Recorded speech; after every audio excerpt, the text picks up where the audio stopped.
Hello everybody, hope you're doing marvellously well. I'm here with the rather wonderful Mr. Eric Valentine. How are you? Hi, good to see you again. This is a beautiful location. I feel very, very lucky. I made this transition last year, towards the end of 2017, to a beautiful home that had space to set up a studio. For me to be able to live and work out here, it's important for me now. I've got a family, I've got a wife and a new son, and I'm trying to be around as much as possible for all of that, and it's just incredible. It's a beautiful place. I got to build this from the ground up. Well, at least the structure was here, but all the acoustic treatment I did from scratch, and got to approach that in a way that I'd sort of conceptualized a while ago and really wanted to try. So this is my first opportunity to apply that, and it's all just been incredible. I mean, being able to just stroll over here in the morning and be close to my family, and he comes and hangs out with me. And so here you're actually sitting on his his spot right there. That's where he'll lay next to me while I'm mixing and working on stuff. That's fantastic. And it's just amazing. It's a whole new way to experience this. I mean, for the first 49 years of my life, I just turned 49. I've lived most of my life in a cave. Like there's no windows at Barefoot. It's an incredible studio. I love it. Grateful to have it. I've spent a lot of time inside that control room. And so I intentionally, like, this place, you can open it up so you feel like you're actually just sitting outside. All four of these huge windows, doors, open up completely. So that whole wall opens up.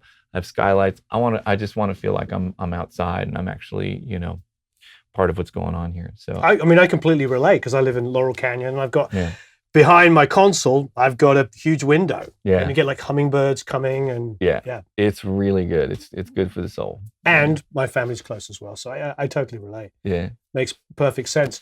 But it's interesting because as I was sitting here earlier, I was thinking to myself, I remember when we used to go to studios. Remember that first experience of going to like a major studio, and it always seemed quite so opulent, didn't it? You go to these big expensive studios and all this huge pine everywhere, and it definitely raised the game for me as an artist when I'd first go in there, because I'd be like, oh, this is serious. Yeah. I'm in these big rooms, but now I enjoy the more relaxed feel of an environment like this. Yeah, there's definitely two sides to it, and I think that feeling that that really serious environment at times can be really inspiring. And I used to play with that when I was doing album productions with bands. Sometimes I would do the pre-production at Barefoot, and so we would just be there the whole time. And so we'd start the process, and we'd all just be hanging out, and it was comfortable, and you could have headphones, and I'd be sort of working on sounds while they're working out some part ideas and stuff, and we're refining the songs. And there's a certain point where it just sort of, naturally sort of transitions from being pre-production into we're making a record, and you don't really notice that transition. It's very seamless.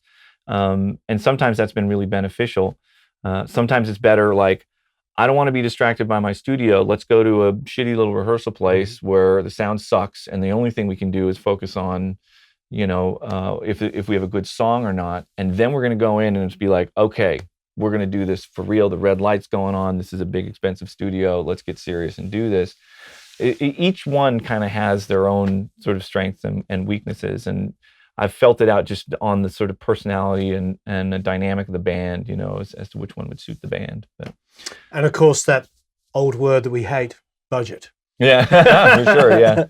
Yeah. Budgets for me, I've always approached it a little differently because I've always worked out of my own facility, and so I do all in budgets. And great. And so I'm never looking at the clock or whatever. It's just, give me this amount of money, and I will hand a record to everybody that everybody agrees is done and they love, and whatever it takes to get there, we'll just do it, I mean, you have the luxury through being talented. It's not an accident that you mix almost everything you do. Yeah, I'm often, invited to do that, and it's great. I love mixing. I'm actually doing more mixing now. I think I can safely say that I don't think I will ever do a full album production ever again. I don't think that's ever going to happen again. Really? Yeah. It's just too immersive for me. Like it's like 14, 15 hours a day for 3 or 4 months at least, sometimes longer, you know? Sure. No, I understand. And so it's not really practical for me to do that at this point, and it's not what I want to do anymore. I think that's the more important side of it is I don't really want that life experience. As much as I love it and as wonderful it has been to have those experiences, and I've had plenty of them. I want to be able to come in here and with fresh ears and a fresh brain and really apply myself to some music for 4 or 5 or 6 hours and then go for a hike. And it's amazing. Like it's definitely the most balanced and comfortable and relaxed I've ever felt in my life, you know. So That's amazing. Yeah. And you're a new dad. And I'm a new dad. I have a 3-month-old son named Sagan. And you know, it's just been incredible. It's the most amazing, profound experience of any life. You know, it's just incredible. Incredible. Yeah. And your wife is an artist? Yeah, she's an amazing singer. You know, we met making a record together, and after finishing the record, we realized at a certain point, for initially like, we really liked hanging out, right? And then realized that it was really much more than that. And so ultimately, you know, we would really fall in love with each other, and you know, ultimately got married, and now have a beautiful son. So wonderful. Yeah.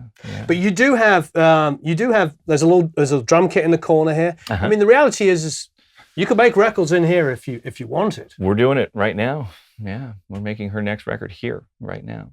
So, you know, we'll see at a certain point if we want to, you know, go into a more professional environment for that kind of experience to see if that, you know, is inspiring for us. But we just did sort of like our first round of like really going like, okay, let's try and really use this space. It's been coming together for the last few months, and so I brought over one of my favorite tape machines, and you know, sometimes things just come together and sometimes they don't, you know, like at Barefoot, there were things about that facility that were incredible, that were instantly super satisfying and just fell into place. And there's some things that I've just battled with for years, you know.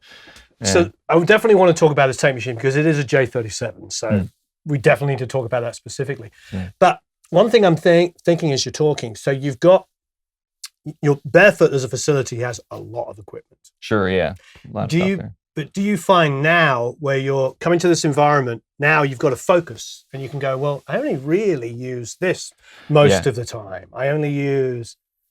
Yeah, it forces you to only grab those desert island items. And that's what this space is about. I only want things in the room that I absolutely have to have. There's no excess here because there's no room for it in this space.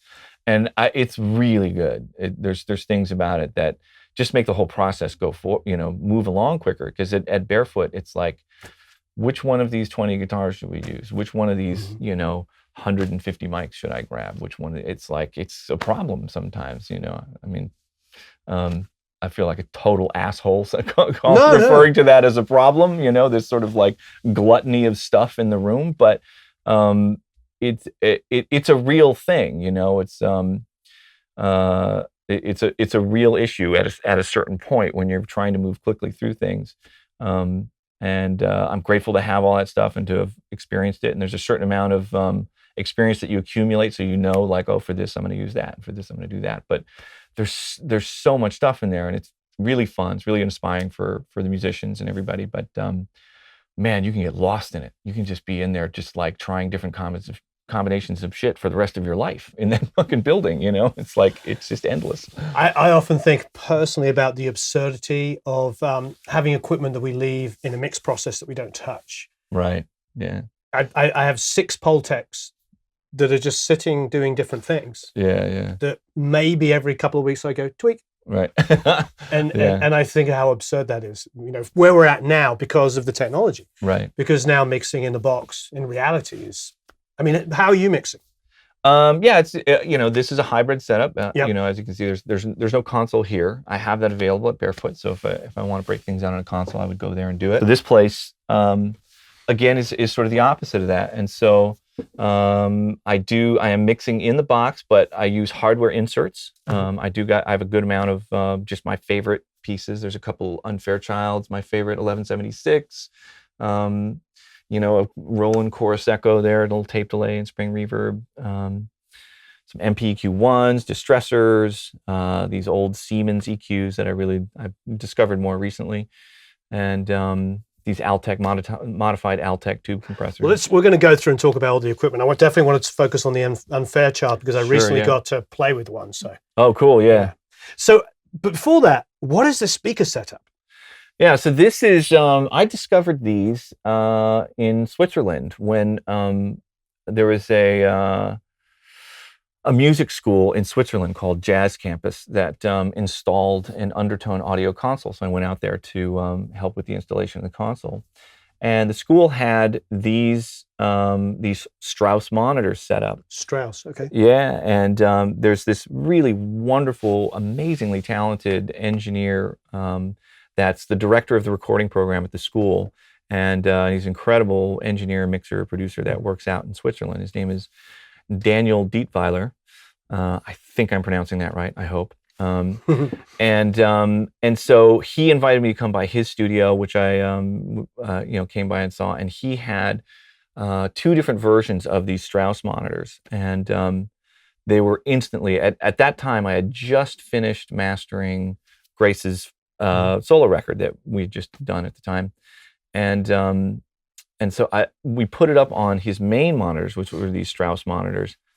Easily the best sounding speakers I've ever heard in my life. Insane, just unbelievable. And I found out that the only place that I'm aware of that used them in the US was the Sony mastering studios. So they apparently did a shootout of all the large format monitors like Genelec and PMC and whatever, all that stuff.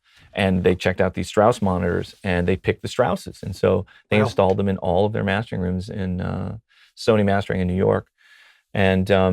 And so then they have a mid-size monitor, and then they have these sort of near-field ones. And it was the near-field ones, like the big ones are amazing, and those probably be great, but they're like $100,000, and I just didn't really have that to throw around. So, and my Uri 813s, I'm used to those, and they don't sound quite as, as beautiful as the Strauss monitors, but they work for me. But these were incredible. They're like what it's what NS10s should have sounded like, because everybody sort of grew accustomed to the sound of NS10s, and then we all got kind of stuck with them. I was stuck with them for decades, and me too. Tried for decades to replace them. Even I always call it NS10 ears. Yeah, where we're used to that. What is it? 7 dB at 1.5K. It's like yes, real mid range. Yes, yeah. There's that huge mid range push. Yeah. And so it's a passive speaker, and he just took the time to find the right two components, get the crossover right, get the physical configuration right, get the porting right, and so they're just effortlessly accurate monitors. They're so good. I can listen to them all day. They don't lie. There's no hype.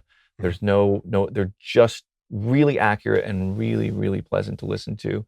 And after a short sort of period of acclimating to them, there's no way I could ever go back to NS10s. It would never happen. There's no way. And you're mixing on these? Yeah, this is it. These are the only speakers that I listen to. A big proponent of having a huge amount of headroom for the low end. And so I added two of these massively oversized subwoofers. And so this is a new company called Subwoofer Pros. It's through Trans Audio. I don't know them. It's cool. I actually don't know either of these, so this is very, very enlightening.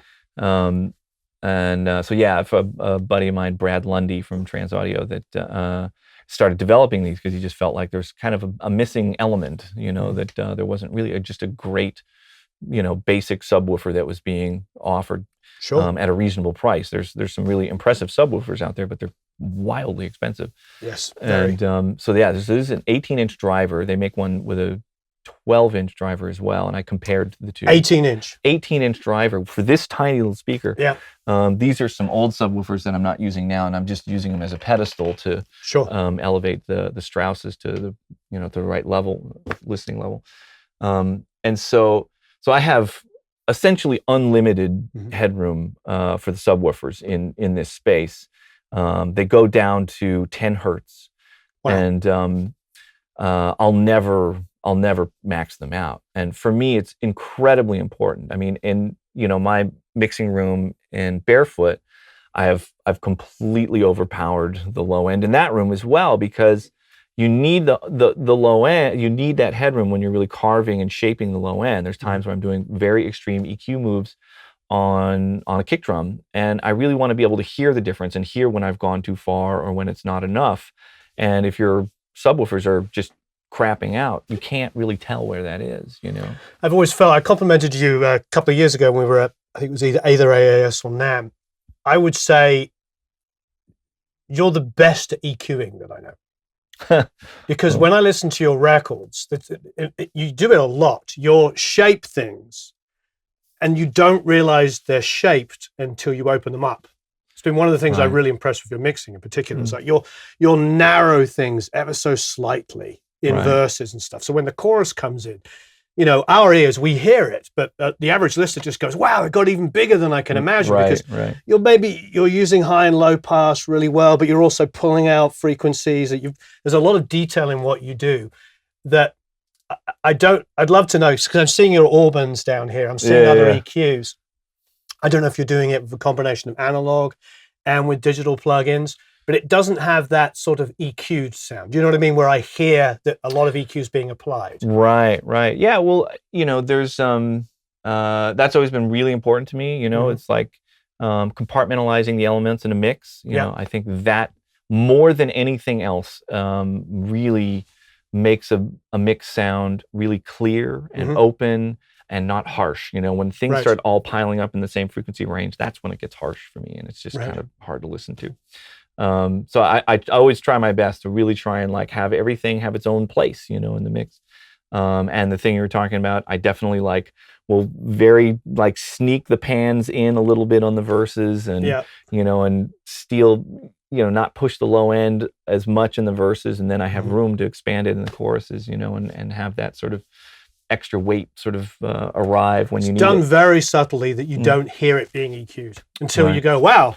Yeah. I didn't know I was missing that low end until it came in. Yeah. So. Well, there was really a legacy for that for me, and the Orban EQ, that was really the first device I'd ever discovered in my life, and this was back in the late '80s, where it was like, okay, wow, I can actually change the harmonic character of an instrument and totally alter what it's what overtones are being featured where in the sound, because you can select a Q of 10. It's very, very narrow. Yeah. And if there's one particular overtone in a guitar sound that is sort of poking out in a weird way, it's part of the character of that sound, but if it's undesirable, I can actually change that. Right. And so, if it's done carefully and you tweeze around and find that one frequency and tuck it in, all of a sudden it sounds a little more balanced. It's just, it has a better harmonic balance to it, and it sounds more musical to my ears. So that was sort of the first tool that I discovered that does that, and I kept it around this whole time for that. And they weren't the most expensive pieces of equipment at the time. Yeah, they're not particularly hi-fi in their design. There's a whole lot of chips and op amps and whatever. But one of the other things that it does really well is it distorts in a very cool way. And so that EQ was my snare sound, probably more than anything else. That was what derived the snare sound. It was a combination of being able to distort it with that EQ. So if you go back to all of the Third Eye Blind and Smash Mouth and Good Charlotte and all of that era of stuff, that equalizer is a massive part of the drum sound, particularly the snare sound. So then from there, I had access to GML equalizers, which could carve pretty good. Not quite as narrow as this thing, but did it in a cleaner way. Then there was plugins started to have those capabilities where, like Q10, the Waves plugin. That was sort of the first one that had a Q of 100, where you could really, really get surgical. The other thing I really loved was this BSS dynamic equalizer. I think it was the 901 Mark II or something like that. And so that was cool because you could get a very narrow Q, but it would respond dynamically because there would be times on a guitar or a vocal where when they play this note or sing this note, there's an overtone that is out of balance harmonically. And so it would only respond when that happens, but not be altering it at times where it would actually be making it sound more EQ'd, you know? Sure. And how do you choose between multiband and dynamics? What's your sort of thought process on that? Multiband, like a multiband dynamic compressor kind of thing. Yeah. Those I only say that because most people, there's a lot of talk about dynamic EQs at the moment. Yeah. Because there's a complete misunderstanding of it. Right. Where it's been multiband compression for a long time now. You know? Right. I get a lot of sessions to mix. I'm sure you do as well. But there's multiband compressors on almost everything. Yeah, yeah. You know. Yeah, there's sort dynamic of like EQ is very misunderstood. Yeah, quick fix. Yeah, so there is a distinct difference between the two. So a multiband compressor is a series of filter points, right? And so it's breaking the frequency spectrum into slices where you can control the dynamics of that section of the frequency spectrum. Whereas a dynamic equalizer is a parametric EQ band where you can select a bandwidth and a frequency and it will compress or expand that particular tiny bit. And at the end of the day, the biggest difference is that a dynamic equalizer will allow you to access a much narrower frequency selection that you can control dynamically. Whereas multiband compressors usually are broad, where you break up the whole frequency spectrum into maybe 3 or 4 or 5 sections, which are still, you know, it's a pretty wide swath. So then from the BSS, then I discovered this Hofa EQ plugin that has a dynamic equalizer. Hofa, I don't know that. Yeah, it's a German company. They make this really incredibly powerful, wonderful EQ plugin that has dynamics on every single band. And so then, you know, I had this really cool option. It's a very tight Q. You can control dynamically a very specific frequency, but I'd have to go in and manually find them, select the frequency, select how much I wanted to compress that at times. And sometimes there could be half a dozen or more frequencies that I'm trying to manage in a vocal performance where there's different frequencies that poke out on different notes that they're singing. Then this plugin called Soothe came out. I don't know if you've experienced this thing yet. I don't. It is the most incredible thing I've ever come across in my life. Wow, who makes it? I don't remember the name of the company. We should find out right now and give them a shout out because it is so beautiful, this thing. Okay, the name is Oak Sound, OEKSOUND. Oh, okay, I know the company, but I don't know that particular. That's amazing. And so all of this stuff that I've just been talking about of having these, you know, equalizers where you can select a very narrow Q and find a frequency and pull it out and then have dynamics to manage it only when you want it to do it. This plugin by itself does all of it automatically. You don't have to think about anything, know anything about what you're doing. You just put it on there and it just tucks in all of these aberrant resonant overtones and makes things just sound beautiful. Wow. I love this thing so much. It saves me so much time. I think we just sold about 100 of them. Yeah. As this goes. Yeah. That's great. It saves so much time for me because I'm buying one. Yeah. Because I've had to, you know, over the years, you know, just really take the time to find the frequencies and look at them in a spectrum analyzer and see where it's sticking out. Okay, this is right at, you know, 2.7K and automate it so it turns down at the right time. It's really time consuming. It's a real problem. And this thing, you just slap it on there. There's a couple of parameters to adjust. For the most part, you can just control how much it's doing its thing, and it just finds the frequencies that are sticking out and tucks them in. Wow. It's incredible. All right, so Matt Lenny was freaking out about this. I want to know all about it. So tell us about the Unfairchild. Sure, yeah. You know, this is the latest version of the Unfairchild. We did an original round. We only built 10 of those.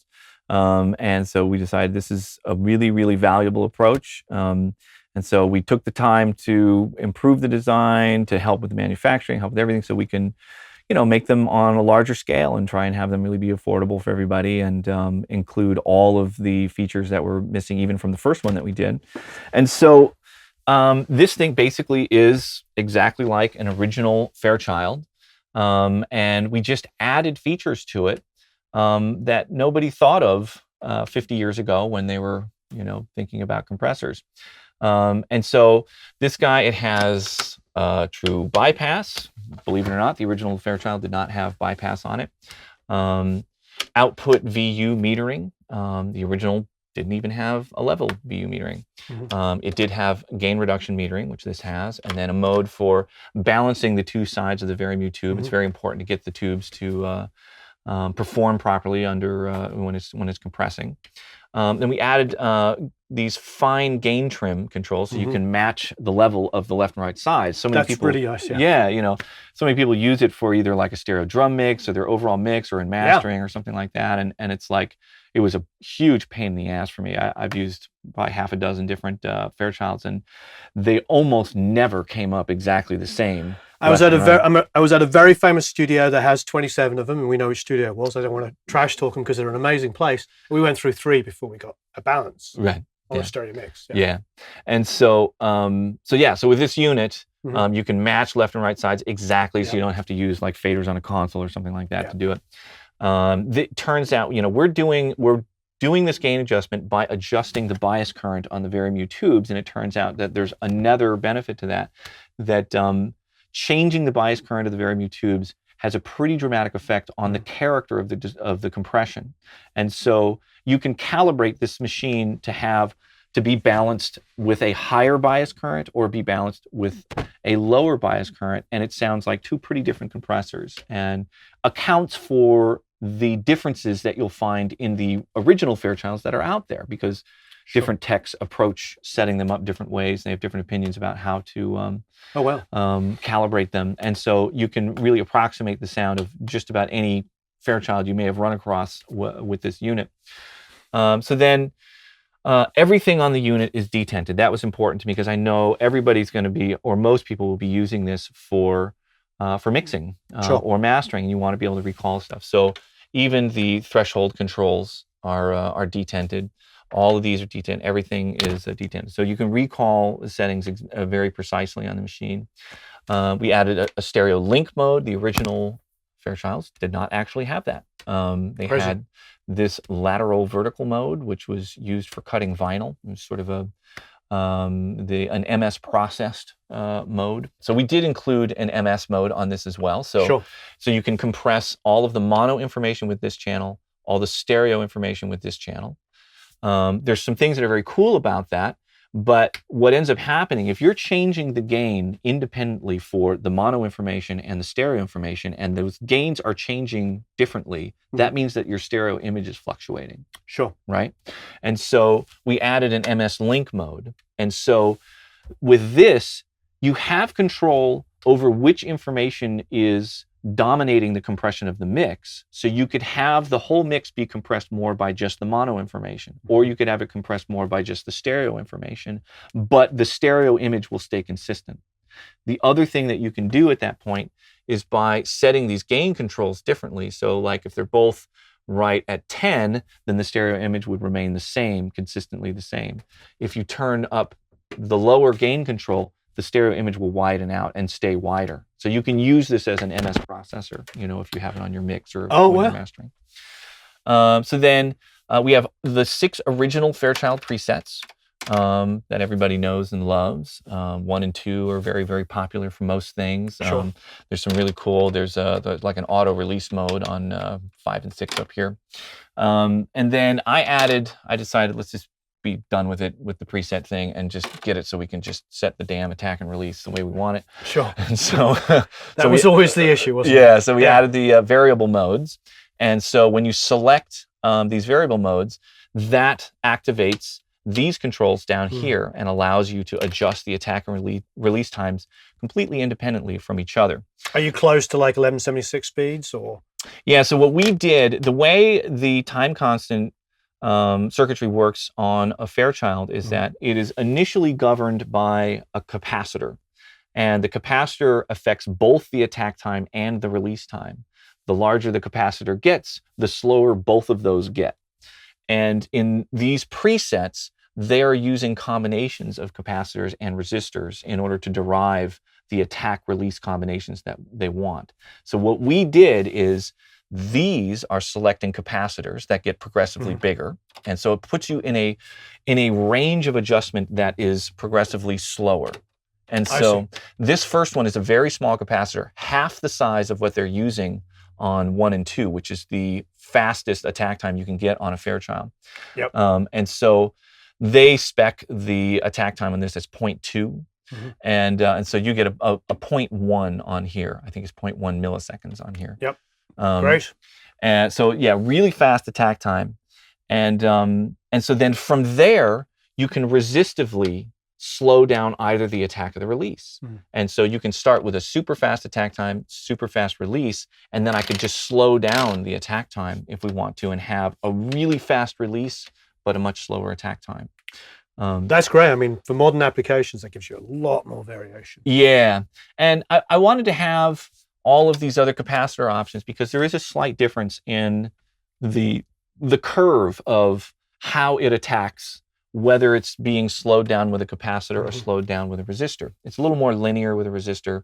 It's a little more logarithmic with a capacitor. So what's the variation of a DC threshold over this threshold here? Yeah, so this knob is basically the gain of how much signal is being sent into the sidechain circuit. And the Varimu tube has a slope to it where lower in the curve, it's a gentler knee, and then higher in the curve, as the curve flattens out, it becomes more like a limiter, and you get a much sharper knee of compression or a higher ratio. And so this is controlling where that threshold point falls in that curve. And so like really, really low, we're sort of lower in the curve where it's much more gentle. And so, you'll transition to compression where it's a much softer knee, much lower ratio. If I turn this up, it goes higher in the curve where it flattens out. And so the compression engages at a point where there's a higher ratio and a harder knee. And so the combination of these two things allow you essentially at the end of the day to control the ratio of the compression. And so in the original Fairchild, this was a trim pot on the inside of the unit that was a calibrated setting. And different people, again, different techs had different opinions about where that should be set to really get good results. And it's one of the reasons that all the Fairchilds sounded quite different. I wonder in radio, they probably had it set as aggressive yeah, probably set it, much higher with a lot of gain going into the side chain, so it really limits. Which was its primary use initially. Initially. And so you can have a really gentle knee with this. And so when this guy is set lower, you need considerably less gain in order to start initiating compression. Right. When this guy's much higher, you have to send a lot more level to get it to actually initiate compression, but you'll hear it immediately. The ratio is way higher. It grabs way harder. It's a really cool difference. Yeah, that's fantastic. Yeah. And so a lot of times what I'll do is if I know I want something that's a really soft knee, I'll start with these all the way down and just start bringing up level. And then maybe, adjust a little bit if I wanted to grab a little harder. If I know I need something that I want it to grab really hard and really be a brick wall, I start with both of these all the way up and start bringing these down, because then I know I'll have the highest possible ratio once I start actually set for the amount of compression that I want. And are you primarily using this on the mix bus? I use it on everything. I use it everywhere. So right now on the thing that I'm working on, I really want to have these available for tracking. So I track almost all my vocals through it now. Drums, piano, guitars, acoustic guitars are incredible through this thing. So yeah, I'm doing a lot of tracking through it and just trying to get the sounds as done as I possibly can on the way in. The limited number of these. I'm lucky enough to have two, happy to have two, but still, there's a lot of elements in a mix. And I can't just put it on everything in the mix. So I'm tracking through them a lot on the way in, and then often it will end up on the final mix. Or the other thing I really love it for is paralleling a drum bus. And so the other thing that we added was a sidechain insert.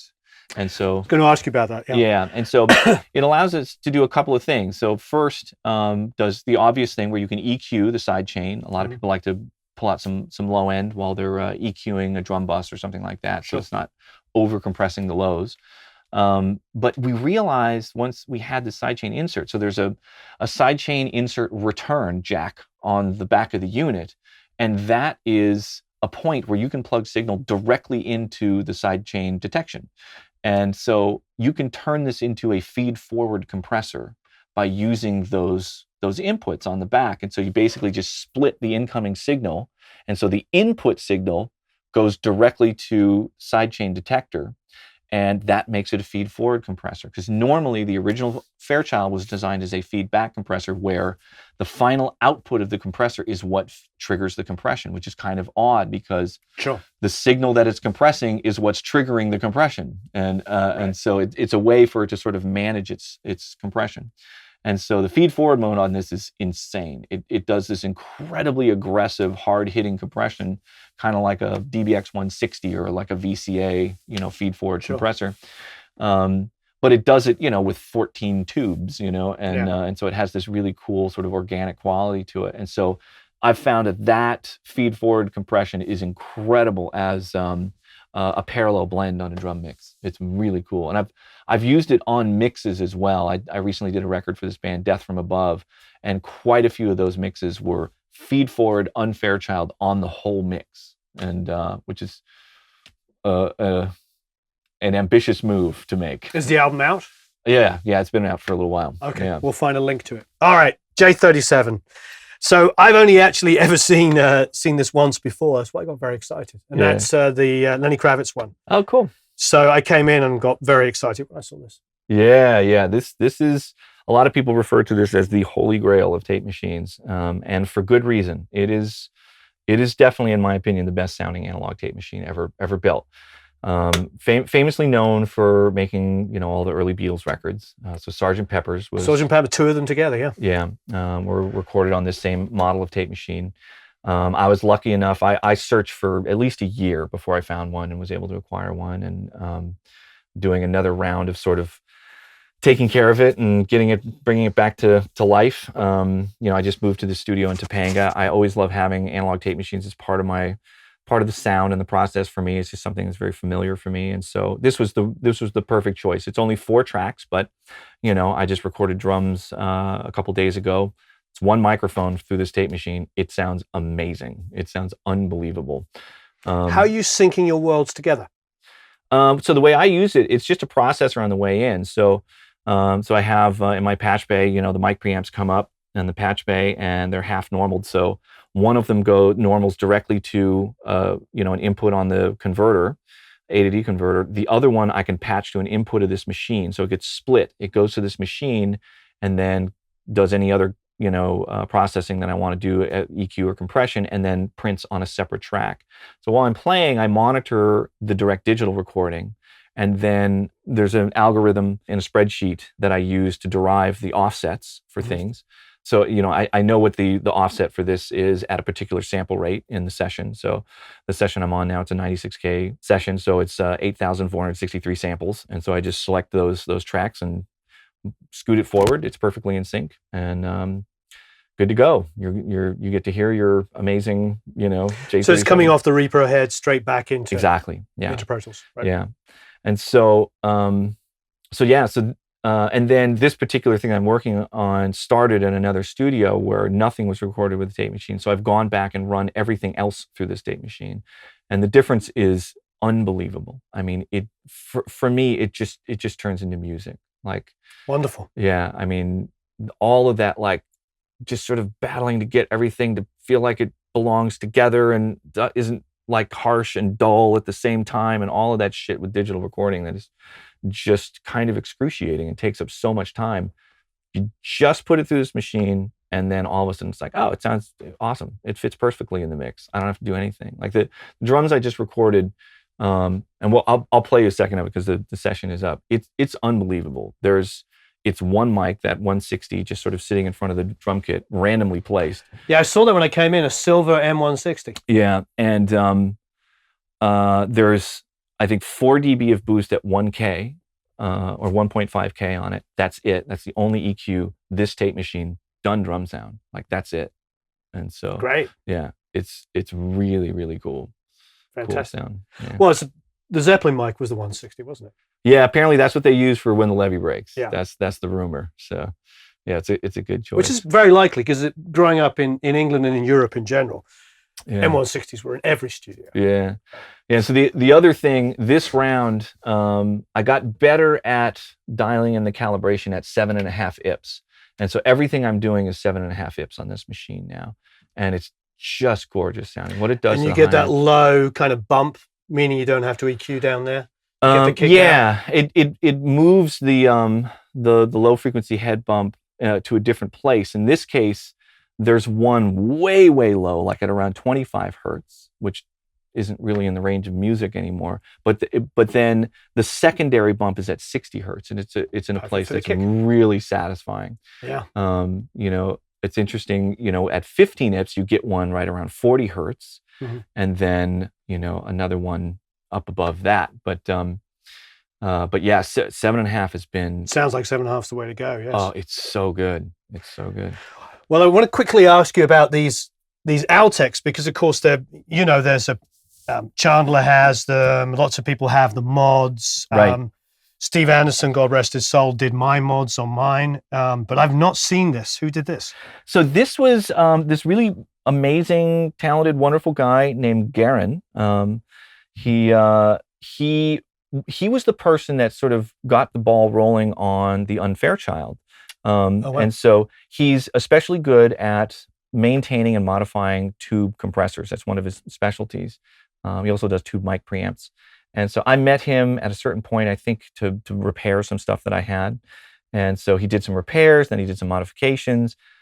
This was one of the things that he did for me. And so it is similar to the Abbey Road modification that was done to the original Altec compressors that they used, which is now referred to as the RS-124, right? Yes. And so I'm forgetting the details, but there was some way of feeding signal into the tube, and in this case, a different way of feeding signal into the compression tube, the Verimute tube, that improved the low frequency, the way it handled the low frequency. So we did that, but then skipped the other stuff that was indicative of the Abbey Road mod, where they were basically wanted to have it behave more like a Fairchild, and so they put 6 presets that were emulations of the Fairchild presets. I'm not into presets. I want to just have the attack and release controls, and so he did that for me on this. And then this slope control is essentially the same thing as the DC threshold that we just talked about on the Unfairchild. It's just the DC threshold control. Nice. And just an output control. So yeah, these are beautiful sounding boxes on, and so a lot of times I'll trade off between using these on the mix bus. If I'm using Unfairchilds, if they're better applied on individual things, then I'll use these on the mix bus, or sometimes, the Unfairchild will beat them out. But yeah, they are beautiful, beautiful sounding boxes. And I don't know what this is. I've never heard of Lankford Engineering. Tell me about this. Yeah, so this was another thing. I got really fell in love with the sound of the famous Altec mic preamp mixer, the 1567 mic preamp mixer. There's one over there. So there's an original one over there. And started this process with this guy named Mike Lankford. And his specialty is Altec mic pre-mixers. That's what he does. And so he refurbishes them, he modifies them. And so we started going through, and I wanted to just try and add, an individual output, because the original mixer, it has 4 or 5 inputs, but there's only one output. And so we started talking through it and trying to figure out a way to do it, to have each one of those mic pre's be individually usable and accessible. And once we got through it to a point where it was like, well, I really wanted to sound like the original complete circuit, and how do we do that? We decided, screw it, let's just start from scratch, and we can do that from scratch in a way that makes more sense, and will actually be easier than trying to modify an original unit. And so that's what this is. So each one of these, there's the first channel. This is the entire path of an Altec 1567. So it has the passive EQ stages in there, the input gain, the output gain, and the properly buffered output stage, because you really need that with the 1567. There's only one tube in there that is really capable of handling feeding signal to the outside world. And so I think it's likely there's been a lot of modifications where people are pulling signal from an individual mic pre, but it's really not able to drive the outside world properly. Thank you ever so much. Yeah, my pleasure. Thank you for coming to Studio Topangadise. Topangadise. I'll remember that. Yeah, this is the new Marvelous. spot. Well, thanks. Please leave a bunch of comments and questions below. I want to try out an Unfairchild. I want to see if I can figure out. Absolutely. We'll get one over to you. You can play with it. Marvelous. A lot of So fun. thank you. All right. Have a marvelous time recording and mixing. Bye.